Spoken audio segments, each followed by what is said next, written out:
Allahu Akbar, Allahu Akbar.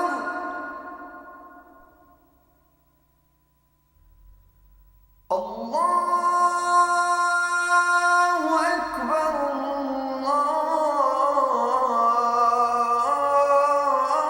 Allahu Akbar.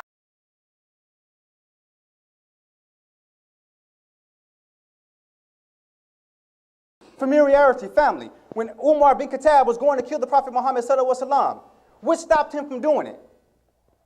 The gentleman stepped in front of him and told him, "Oh, Umar, what are you going to do? I'm going to rid us of this problem once and for all. I'm going to get rid of Muhammad sallallahu alaihi wasallam."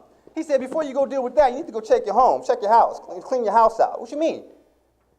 He goes to his sister's house, because he pointed him in that direction. He found out his sister was Muslim. There's a whole story that goes along with that. We don't got that much time. The bottom line, in the midst of actually holding her accountable for following Islam and reading the Quran, she pulls the Quran from him. He slaps her down. His relation to her and seeing what his anger caused him to do to her made him settle down for a moment and say, "Whoa, hold on. What is this?" So he takes his time. She tells him, "You can't read this. You need to go make wudu, Umar." He goes and makes wudu, comes back, reads the Quran, and instead of going to kill Prophet Muhammad sallallahu alaihi wasallam, he became a Muslim. The relation of the tribe, the relation of the family, where you come from, right? Another one, the Battle of Hudaybiyah, or not the battle, but the Treaty of Hudaybiyah.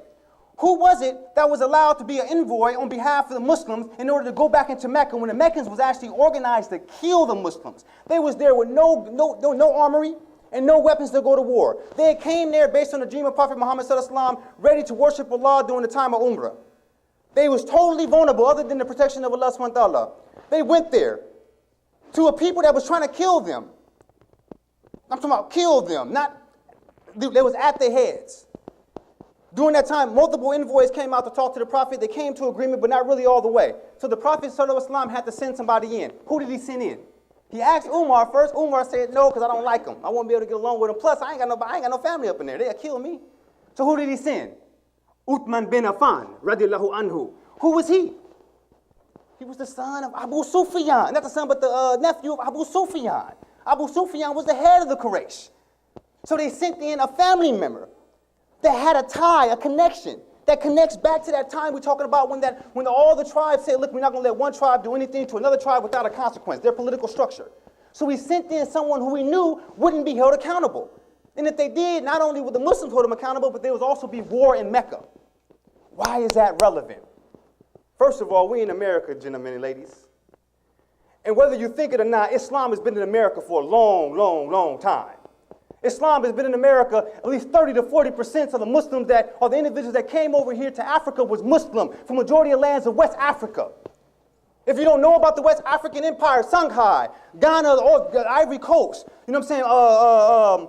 You got Mali, of Mansa Musa, of West Africa. Long, rich Islamic history. 10th, 15th, 11th century. At the same time that those Muslims was actually establishing those empires, you had also the Byzantine Empire attacking the Muslims over inside North Africa, as well as inside the actual Arabian Peninsula. You don't think that the Christians of that time that took the slaves from over there knew who they was attacking? You don't think they knew who they was enslaving?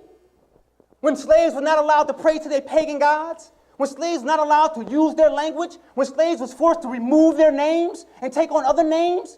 You don't think who they knew? You don't think they knew who they was actually stopping? You don't think what religion they actually knew that they was trying to prohibit from growing? You don't think they understood the presence of Islam? Islam almost dominated the actual Christian world at that time. And they just got back some leverage. You say Christianity, mashallah, Christianity was present, but it was a minority religion within the African faith. Christianity in Africa was actually inside North Africa of Ethiopia, longest Coptic religion, and the lower parts of Egypt. The Coptic Church. It wasn't in West Africa like people try to say it was. Christianity was forced on people. Was forced on them. They was beat, killed, slaughtered for worshiping their gods, and forced to worship a God that looked like the person that was enslaving them.